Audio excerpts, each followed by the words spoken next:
Kalau di dalam ayat Al-Quran sering ada lafadz hurun ain yang berarti bidadari yang matanya belalak-belalak, yang matanya bagus. Ayat ini sekilas akan terlihat ayat yang sangat membela laki-laki. Ada beberapa pemahaman atau masyarakat memahami mengapa Al-Quran berkata demikian. Mengapa yang dikasih kesenangan di surga itu hanya laki-laki, bukannya umat Allah itu laki-laki dan perempuan. Maka seharusnya bagi saya ketika kita melihat Al-Quran, membaca Al-Quran haruslah komprehensif, haruslah menyeluruh, jangan satu-satu. Ada ayat lain yang menjelaskan bahwasanya di akhirat atau jelasnya di surga itu kita akan mendapatkan sesuatu yang kita maui. Walakum fiha ma tashtahi anfusukum walakum fiha ma tad'un. Fussilat 31. Di dalam surga itu akan memperoleh apa yang kita maui, apa yang kalian maui. Kalau sang istri ternyata di sana ingin suami yang lebih muda lagi, juga bisa. Matashtahi anfusukum walakum fiha ma tad'un. Jadi pada dasarnya mengapa yang digambarkan itu adalah hanya bidadari. Ada sebagian mufassir kemudian agak memaksa ayat ini menjadi bidadara. Bagi saya biarkan saja itu menjadi bidadari. Tetapi ini tidak menutup kemungkinan perempuan juga akan memperoleh laki-laki atau pasangan yang dia sukai di akhirat nanti. Karena ini sama-sama sesuatu yang gaib. Sekali lagi, kehidupan akhirat, kehidupan yang sangat gaib, Rasul pun tidak tahu tentang itu.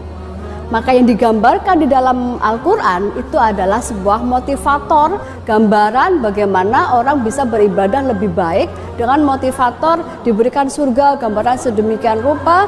Kenikmatan-kenikmatan itu disesuaikan dengan watak manusia. Beginilah cara Al-Quran memberikan motivator atau motivasi supaya berbuat lebih baik. Terima kasih. Assalamualaikum warahmatullahi wabarakatuh.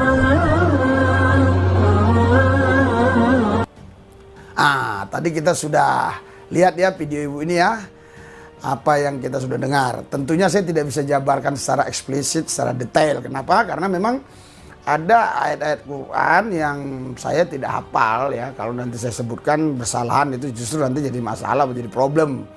Tapi saya hanya ikuti saja apa yang ibu ini katakan. Bapak ibu sekalian, ibu ini protes ya dengan atau kepada beberapa ustadz yang mengatakan kalau nanti laki-laki meninggal dunia masuk surga, kita disambut oleh 70 dia bidadari dan kita di sana punya jangkar tidak akan terputus tidak akan loyo-loyo gitu. Ada ustadz satu lagi ngomong gitu ya, jadi tidak loyo-loyo, tiap hari pecah perawan gitu.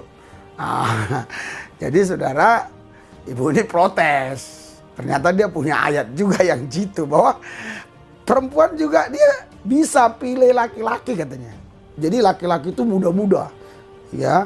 Jadi tergantung dia, tampan-tampan, muda-muda, ganteng-ganteng katanya.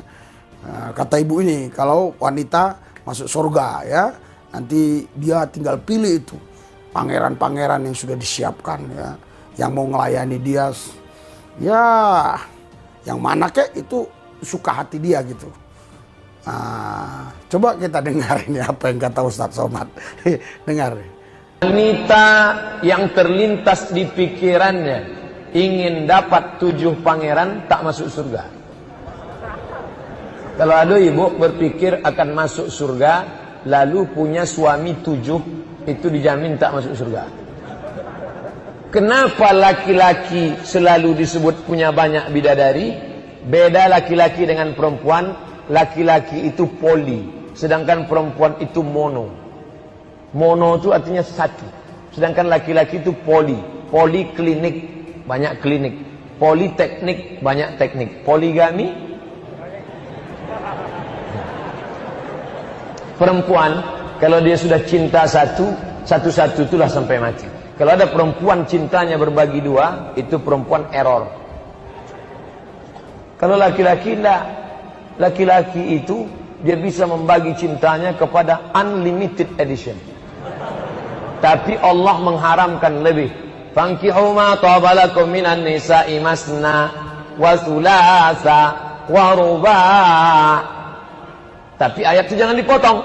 Fa in khiftum alla ta'dilu, kalau tak sanggup bersikap adil, fawahidah, satu saja cukup. Kalau cukup satu, satu cukup. Tapi ada laki-laki yang tak cukup satu. Kenapa? 300 tenaga kuda. Nah, ini solusinya poligami. Nah, gimana ini? Ustaz Somad bilang kalau ada orang wanita berpikir nanti, wah dia Alhamdulillah, semakin banyak orang Indonesia yang merasakan khasiat nyata madu bajaka Borneo. Nah, punya 7 pangeran apa berapa tadi? Berarti dia nggak bisa masuk surga kalau punya pikiran demikian ya. Jadi kalau dia sebelum mati, sebelum meninggal, sebelum masuk surga sudah punya pikiran seperti yang Pak Ustadz Abdul Somad katakan, berarti dia mati meninggal nggak masuk surga begitu ya. Nah, saudara Bapak Ibu sekalian, biarlah ini menjadi masukan aja buat kita, ilmu pengetahuan, bukan untuk kita menista, bukan, tapi sebagai pengetahuan buat kita. Ternyata kalau saya ambil kesimpulan ya, ternyata wanita juga pingin dong, betul nggak? Pingin dong disambut oleh pangeran, seperti seorang pria disambut oleh bidadari. Ibu ini punya dalil, Pak Somad punya dalil juga. Ya silakanlah mereka saling klarifikasi ya.